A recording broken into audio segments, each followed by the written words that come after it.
Hello everyone, welcome back to my channel. आज हम science का लेसन नंबर 6 आर टीथ पढ़ेंगे। टीथ मतलब दांत। दांत का हमारी ज़िंदगी में क्या महत्व है, ये हमारे लिए क्यों ज़रूरी है, इनके बारे में हम डिटेल में पढ़ेंगे। तो चलिए शुरू करते हैं हम इस लेसन को। What is the first word that you think of when someone से टीथ? आपके दिमाग में पहला शब्द क्या आता है जब आपसे कोई दांत टीथ के बारे में कहता है? तो चुइंग, राइट? चुइंग मीन्स चबाना। But our teeth are useful to us in more ways than one. हमारे जो दांत हैं हमारे बहुत से काम आते हैं। Our teeth give shape to our face. कहते हैं जो टीथ हैं हमारे फेस को भी शेप देते हैं। केवल चबाने के ही नहीं, और भी बहुत से काम आते हैं क्योंकि वो हमारे फेस को शेप देते हैं। See how without the support of teeth inside the skin around the mouth sac. ये पिक्चर्स दी गई हैं, इसमें आप देखिए, आप जिनमें दांत हैं जिसमें दांत नहीं है तो हमारा चेहरा कैसा दिखता है। तो इसीलिए टीथ हमारे लिए बहुत इम्पोर्टेंट है। Those without teeth have a hard time pronouncing some sounds. जो बिना दांत के कुछ लोग होते हैं, कुछ वर्ड्स उन्हें प्रोनाउंस करने में दिक्कत होती है, जैसे like the S sound in snake और the TH sound in think and throw. ये साउंड्स है जो कि जब दांत नहीं होते तो प्रोनाउंस करने में दिक्कत होती है इन शब्दों को। जैसे आप लोग अपना इस टाइप से आप लोग फेस अपना करके इन सब शब्द को जब आप प्रोनाउंस करोगे तो आपको भी वो सही तरीके से वो शब्द नहीं बोला जाएगा। अब आप लोग सभी इसको ज़रूर ट्राई कर रहे होंगे ये सुनकर। तो चलिए हम आगे बढ़ते हैं। नेक्स्ट है temporary and permanent teeth. We are born with no teeth at all. जब हम पैदा होते हैं तो हमारे एक भी दांत नहीं होते। Inside the mouth only 2 hard ridge can be seen. जब हम पैदा होते हैं तो हमारे सिर्फ मुंह के अंदर कुछ हार्ड लकीरें होती हैं। These are the gums from which teeth emerged. वो हमारे मसूड़े ही होते हैं जिनमें से हमारे दांत बाहर आते हैं। At about 6 months of age 2 little front teeth come out from the lower gums. और 6 महीने की उम्र में आगे के 2 दांत जो कि नीचे के मसूड़े में से निकल आते हैं बाहर। सून 2 more come out from the upper gums. और जल्दी ही 2 ऊपर के भी दांत आ जाते हैं। As the baby diet is mostly milk at this stage. इस समय जो बेबी की डाइट होती है ज्यादातर वो दूध ही पीता है। The teeth are known as milk teeth, इसीलिए उनको मिल्क टीथ कहा जाता है। By the time the baby is about 3 years old, it has about 20 milk teeth, 10 in each gum. जब बेबी 3 years का हो जाता है तब उसके 20 मिल्क टीथ निकल आते हैं, जिसमें से एक गम्स में वो 10 टीथ होते हैं। The set of the upper gums match the set of below it. और कहते हैं जो ऊपर के गम्स में जो टीथ आते हैं वो ही सेम टीथ नीचे के गम्स में भी आते हैं। This help in chewing solid food that the baby starts eating with its new teeth. और ये दांत उसके चबाने के काम आते हैं जब बेबी खाना खाना शुरू कर देता है। When the child is around 5 years old, these little teeth start getting loose and falling off one by one. अब जब बेबी 5 years का होने लगता है तब उसके धीरे धीरे जो टीथ होते हैं वो लूज होने शुरू हो जाते हैं और एक एक करके टूटने लग जाते हैं। This is why milk teeth are known as temporary teeth. इसीलिए मिल्क टीथ को टेम्परेरी टीथ कहा जाता है। New teeth grow from where the milk teeth used to be. कहते हैं जहां से मिल्क टीथ निकलते हैं वहीं पे नए टीथ आने शुरू हो जाते हैं। These are bigger and stronger and last a lifetime और till a person is very old. कहते हैं जब ये टीथ निकलते हैं नए टीथ तो वो बहुत ही ज्यादा बड़े और स्ट्रांग भी होते हैं, जो कि इंसान के लाइफ टाइम तक रहते हैं या फिर जब तक जो इंसान है वो बूढ़ा ना हो जाए। These are the permanent teeth, इसीलिए इनको permanent teeth कहा जाता है। And as result usually has 32 permanent teeth, 16 in each row. ज्यादातर लोगों के 32 permanent teeth होते हैं, 16 एक जॉ में 16 teeth होते हैं। नेक्स्ट आता है स्ट्रक्चर ऑफ टूथ। हमारे टूथ का स्ट्रक्चर कैसा होता है? The upper jaw can be felt from the just under the nose and all along the cheeks up to our ear. कहते हैं जो अपर जॉज होते हैं हमारे वो हमारी नोज से लेकर के चीक से और ईयर तक होते हैं। And the lower jaws can be felt by pressing the area between the lips and chin to the base of the ear. और लिप्स से चिन तक से लेकर के ईयर तक जो हमारे लोअर जॉज होते हैं। We have different kinds of teeth but by and large the structure of tooth is the same. हमारे टीथ डिफरेंट टाइप काइंड्स के होते हैं पर जो हमारा स्ट्रक्चर होता है टूथ का वो सेम रहता है। When we open our mouth in front of the mirror, the broad part of the tooth that we can see is crown of the tooth, while its root is inside the gums. कहते हैं जब हम mirror में अपना face देखते हैं और मुंह खोल कर देखेंगे अपने टीथ को, तो जो हमारे बाहर जो टीथ दिखते हैं, जो ऊपर साइड से हमें दिख रहे होते हैं टीथ, वो एक क्राउन शेप में दिखते हैं हमें, पर उसकी जो जड़ें होती है जो नीचे हमारे गम्स के अंदर जा रखी होती हैं। The root is held tight by its slim neck. और जो रूट्स एकदम स्लिम होती है, पतली रूट्स उसकी होती है जो कि बिल्कुल जड़ों में जाके एकदम टाइट उसको पकड़े हुए रहती हैं। The crown is covered with animal. और जो क्राउन होते हैं हमारे, जो दांत हमें दिखाई देते हैं ऊपर, वो एक एनिमल की उसमें कोटिंग की हुई रहती है। The strongest substance in our body. और वो एक स्ट्रॉन्गेस्ट सब्सटेंस है हमारी बॉडी का। Enamel is non living and this is why our teeth normally can not sense heat or pain. कहते हैं ये एक एनिमल जो होता है नॉन लिविंग होता है, मीन्स उसके अंदर जान नहीं होती, इसीलिए हमारी जो टीथ होते हैं जनरली उसको हीट और पेन को सेंस नहीं कर पाते। Under the animal is the bone like dentine. Dentine is living tissue. हमारे जो एनिमल के अंदर एक बोन होती है जिसको डेंटाइन बोलते हैं, वो एक लिविंग टिश्यू होता है। With the dentine is the soft pulp which is rich with blood vessel and nerves. जो डेंटाइन होता है वो एक सॉफ्ट पल्प की तरह होता है जिसके अंदर से ब्लड वेसल्स और नर्व्स होती है। This is why if we protective enamel get damaged. इसीलिए जो हमारा एनिमल को हम प्रोटेक्ट करते हैं कि वो खराब ना हो जाए। Our teeth can feel pain, heat and cold. अगर वो प्रोटेक्ट नहीं रखेंगे उसको तो हमारा जो दांत है वो पेन, हीट और कोल्ड फील करने लग जाएंगे। नेक्स्ट आता है types of teeth. When we bite into an apple we are using our incisor, the flat and sharp teeth at the front.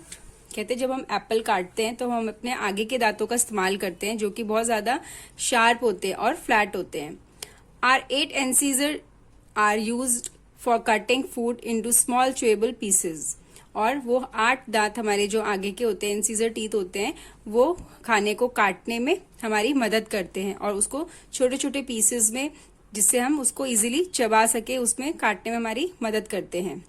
When we tear the flesh of chicken leg we are using our कैनाइज।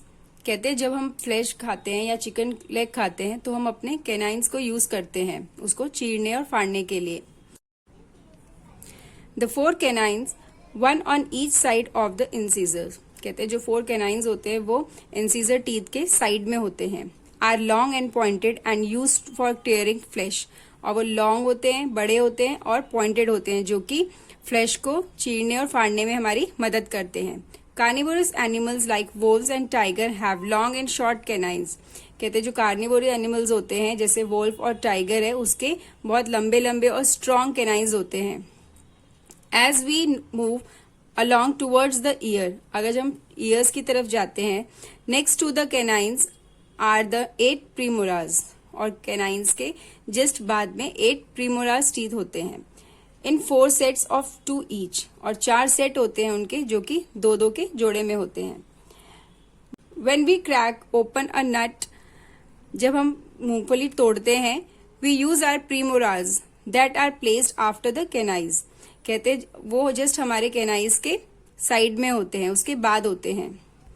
प्रीमोलार्स been broad with an uneven surface.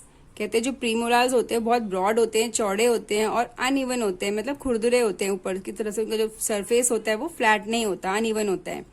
I use to crack and grind foods. और वो खाने को तोड़ने और चबाने के, grind करने के, पीसने के काम आते हैं। The 12 molars are used to grind food and soften it। जो 12 molars होते हैं हमारे, वो हमारे खाने को ग्राइंड करने में, मीन्स पीसने में और उसको सॉफ्ट करने में काम आते हैं। Herbivorous animal have very strong molars. जो हर्बीवोरस एनिमल्स होते हैं जो कि घास खाते हैं उनके बहुत स्ट्रॉन्ग मोलार्स होते हैं। Molars have broad surface. उनका जो सरफेस होता है ब्रॉड होता है, चौड़ा होता है। 8 molars come out first while 4, one at each end of the jaws। कहते हैं जो 12 में से 8 मोलार्स होते हैं वो पहले निकल आते हैं और 4 बाद में आते हैं। When a person is expected to be wiser, these 4 molars are known as wisdom teeth। इसीलिए इनको wisdom teeth कहा जाता है। नेक्स्ट आता है टूथ केयर, कैसे हमें उसकी देखभाल करनी है।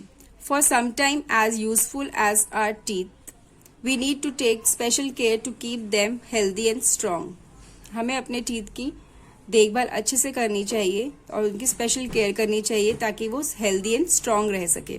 Unclean teeth soon led to a sticky yellow layer called plaque. कहते हैं जो अनक्लीन टीथ होते हैं, गंदे दांत होते हैं, उसमें एक लेयर चढ़ जाती है जिसको प्लाक बोलते हैं, जो कि येलो कलर की स्टिकी सी होती है वो। If late untreated plaque soon become a solid crust called tartar. कहते हैं अगर उसको ट्रीट नहीं किया जाए, साफ नहीं किया जाए, तो कुछ ही दिन बाद वो एक सॉलिड क्रस्ट के रूप में फॉर्म हो जाता है जिसको टार्टर बोलते हैं। This lead to foul smiling breathing and unhealthy teeth. इसीलिए उसमें गंदी सी स्मेल आने लग जाती है और उनको अनहेल्दी टीथ बोला जाता है। After every meal we should rinse our mouth well. हमें हर खाने के बाद अपने मुंह को अच्छे से साफ करना चाहिए। Or else food particles remain lodged in between the teeth and soon get infected with germs। अगर वो पार्टिकल्स हमारे दांतों में या मुंह में रह जाते हैं, फंस जाते हैं, तो वो बहुत जल्दी इन्फेक्टेड हो जाते हैं। This gives out a sore chemicals that eat away at the animal, leading to small holes known as cavity। और उसमें से केमिकल निकलता है जो कि एनिमल को पूरी तरीके से खा जाता है और वहां पर एक होल हो जाता है जिसको कैविटी कहा जाता है। The nerves inside get exposed and the tooth became very sensitive. और उसमें से एक जो नर्व्स होती है हमारी वो एक्सपोज हो जाती है, बाहर दिखने लगती है और जो हमारा दांत होता है वो सेंसिटिव हो जाता है। Soon the gums to swell up and cause what we call a toothache. कुछ टाइम बाद ही जो गम्स होते हैं, जो मसूड़े होते हैं, उसमें सूजन आनी शुरू हो जाती है और दांत में दर्द होने लग जाता है। We should brush our teeth well. हमें अपने दांतों को अच्छे से ब्रश करना चाहिए ट्वाइस एवरी डे, दिन में 2 बार। Begin with an up and down motion, और ऊपर नीचे करना चाहिए। Brushing the front incisor and then move along the canines and premolars. पहले हमें अपने आगे के दांतों को साफ करना चाहिए, फिर कैनियंस को, फिर प्रीमोलार, फिर लास्ट में जो हमारे दांत होते हैं उनको साफ करना चाहिए। Clean the molars and the back of the teeth with the circular motion. और दांतों को सर्कुलर मोशन में मीन्स गोल गोल घुमाते हुए, इस तरीके से घुमाते हुए हमें उसको साफ करना चाहिए। To dislodge the food particles stuck inside, ताकि जो अंदर फूड पार्टिकल्स फंस चुके हैं उनको अच्छे से वहां से निकल जाए। A silky thread called floss may be also used for this purpose। और जब दांतों में कुछ फंस जाता है तो हम एक सिल्की थ्रेड को यूज करते हैं उसमें से गंदगी हटाने के लिए। Slightly rub the tongue with the back of the toothbrush to remove the germs that cause bad breath। और जो ब्रश का हमारा पिछला हिस्सा होता है, बैक पोर्शन, उससे हमें अपनी टंग को क्लीन करना चाहिए ताकि जब हम सांस ले तो उसमें से हमारी गंदी सांस ना आए, गंदी स्मेल वाली सांस ना आए। Massage the gums with your finger tips to improve its blood circulation. और अपने गम्स को हमें मसाज करनी चाहिए, उंगलियों से उसकी मसाज करनी चाहिए ताकि उसमें ब्लड सर्कुलेशन अच्छे से हो सके। देखिए कुछ पिक्चर दी हुई है, पहले उसने आगे के दांतों को साफ किया, फिर पीछे के, फिर अपनी साइड के नीचे के दांत, फिर ऊपर के पीछे बैक साइड के दांत, फिर नीचे के बैक अंदर की साइड के दांत अच्छे से क्लीन किए। इस तरीके से हमें ब्रश करना चाहिए। Visit the dentist for regular checkup. और डेंटिस्ट पे अपने रेगुलर चेकअप के लिए जाते रहना चाहिए। इसीलिए नहीं कि आपके दांत में दर्द है तो आप गए हैं, वैसे भी अपने नॉर्मल चेकअप के लिए भी डेंटिस्ट पे जाते रहना चाहिए। The mineral calcium is good for the teeth. और कैल्शियम हमारे दांतों के लिए अच्छा होता है। Thus our diet should be include calcium rich food like milk and green vegetable. इसीलिए हम अपने खाने में कैल्शियम युक्त खाने को, भोजन को इस्तेमाल करना चाहिए, खाना चाहिए, जैसे दूध और ग्रीन वेजिटेबल्स, हरी सब्जियां।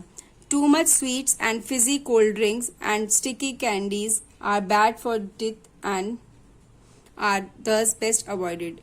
कहते हैं जो ज़्यादा ठंडा कोल्ड ड्रिंक जो पीते हैं, ठंडा पानी या फिर मीठा, और जो स्टिकी कैंडीज होती है चिपचिपी जो कि दांत में चिपक जाती है, ये सब दांत अवॉइड करना चाहिए अपने दांतों के लिए। ये सब चीज़ें अच्छी नहीं होती। नेक्स्ट आता है माइक्रोब्स। ऑलमोस्ट 400 ईयर्स अगो, मतलब 400 साल पहले, a Dutch scientist called Antonie van Leeuwenhoek invested the microscope, और उसने इन साइंटिस्ट ने माइक्रोस्कोप का आविष्कार किया। An instrument that allow us to see very small thing in easily, जिससे बहुत छोटी से छोटी चीजें को भी इजीली देख सकते थे। He scrape the inside of the teeth and try to see what he collected under the microscope, और उसने कोशिश करी कि दांतों के अंदर क्या इकट्ठा हुआ रहता है। उसने माइक्रोस्कोप से अच्छे से उसको इन्वेस्टिगेशन किया उसका।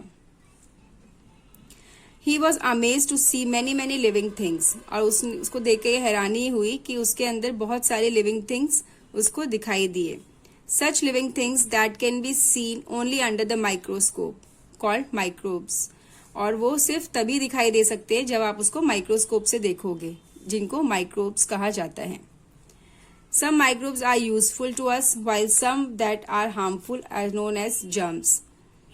कुछ तो हमारे लिए उपयोगी होते हैं पर कुछ हमारे लिए हार्मफुल होते हैं, जिसको जर्म्स कहा जाता है। माइक्रोब्स आर 4 टाइप्स, इनके 4 प्रकार हैं। फर्स्ट आता है bacteria. Bacteria are small single cell plant that are found in many shapes. जो बैक्टीरिया होता है वो सिंगल सेल प्लांट है, वो मेनी शेप्स में होता है। The disease causing germs for cholera, typhoid, tuberculosis are all bacterias. इन जर्म्स की वजह से कॉलेरा, टाइफाइड, ट्यूबरकुलोसिस जैसी बीमारियां होती हैं। नेक्स्ट आता है protozoa. Protozoa are small single cell animal that live in water or inside other living bodies. जो प्रोटोजोआ होता है वो सिंगल सेल एनिमल होता है जो कि पानी में रहता है या फिर लिविंग बॉडीज के अंदर रहता है। Malaria and dysentery are disease called by protozoa. इस बैक्टीरिया से मलेरिया और डायसेंट्रीज जैसी बीमारियां होती हैं। We know that fungi are saprophytic plants. हमें पता है कि जो फंगी होता है वो सेप्रोफाइटिक प्लांट है। Some like the mushroom are easily visible while some like fungi can not breathe mould और माइक्रोब्स। कहते हैं कुछ तो फंगी जो होती है वो विजिबल हो जाती है, जैसे मशरूम है, और कुछ फंगीज ऐसी होती हैं जो कि बिल्कुल बहुत छोटी होती है, माइक्रोब्स के बराबर होती है। जैसे ब्रेड के ऊपर जो फंगी लग जाती है वो हमें दिखाई नहीं देती, उसके अंदर के बैक्टीरियाज जो होते हैं वो हमें दिखाई नहीं देते, जिनको माइक्रोब्स बोलते हैं। Ringworm and athletic foot are caused by microscopic fungi, और माइक्रोस्कोपिक फंगी की वजह से रिंगवॉर्म और एथलेटिक फुट भी होता है। Virus can only be seen using very powerful microscopes. जो वायरस होते हैं वो सिर्फ बहुत पावरफुल जो माइक्रोस्कोप्स होते हैं उन्हीं से दिखाई देते हैं। इट इज हार्ड टू से इफ दीज आर लिविंग और नॉन लिविंग थिंग्स, और ये कहना बहुत मुश्किल है कि वो लिविंग है या नॉन लिविंग थिंग्स हैं। Virus do not need food, इनको फूड की जरूरत नहीं पड़ती। They can not move on their own, और वो अपने आप मूव भी नहीं कर सकते। And they do not even breathe, और वो सांस भी नहीं ले सकते। But once inside an infected body these reproduce rapidly to make their host very ill. इसीलिए वो बहुत जल्दी किसी के शरीर में घुसते हैं और बहुत तेजी से फैलने लग जाते हैं। The common cold and influenza are viral infection as are dangerous disease like polio. इसी तरह से जो कॉमन कोल्ड होता है, सर्दी जुकाम, इन्फ्लुएंजा और वायरल इन्फेक्शन जो होता है वो भी बहुत डेंजरस डिजीज है, और जो कि इन्हीं वायरस की वजह से फैलते हैं, और उनमें से एक डिसीज है पोलियो। नेक्स्ट आ जाते हैं हम एक्टिविटी एंड एक्सरसाइज पे। फर्स्ट है tick the correct boxes. The tooth pulp is rich in blood vessel and nerves. जो टूथ के अंदर पल्प होता है उसके अंदर ब्लड वेसल्स और नर्व्स होती हैं। Incisors are use for biting into food. जो इंसिजर्स होते हैं वो फूड को कट करने के काम आते हैं।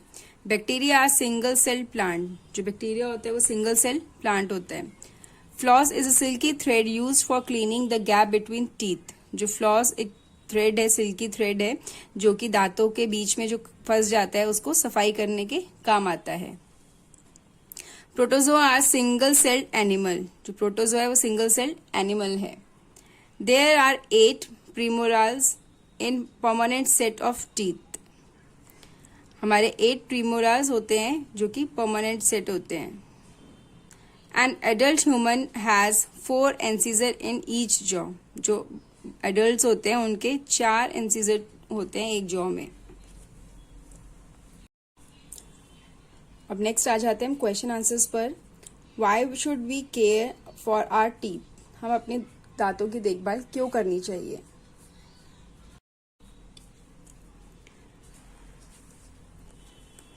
We need to take special care to keep our teeth healthy and strong. Question number 2. How are our teeth useful to us? दांत हमारे लिए कैसे उपयोगी हैं? Our teeth are useful to us in many ways. Chewing the food, चबाने के लिए हमारे काम आते हैं। Shape to our face, हमारे फेस को शेप देते हैं।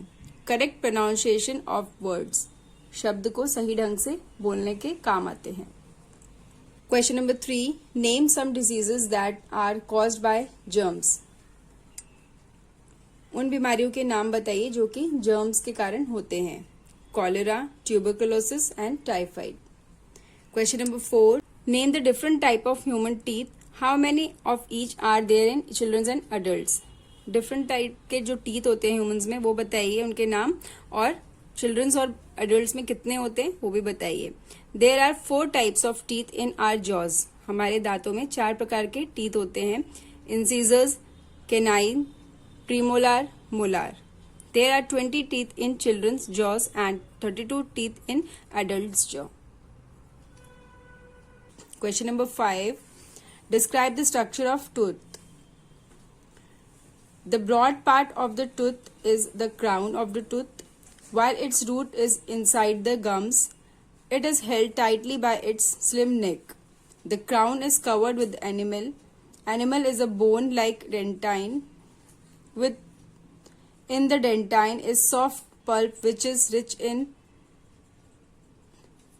rich with blood vessel and nerves. और ये डायग्राम भी दिया हुआ है स्ट्रक्चर ऑफ टूथ पे, तो आप ये डायग्राम भी ड्रॉ कर सकते हैं। क्वेश्चन आंसर्स हमारे कंप्लीट हो गए हैं। अब ये लेसन आवर टीथ हमारा कंप्लीट होता है। अब हम मिलेंगे नेक्स्ट लेसन के साथ। Thank you.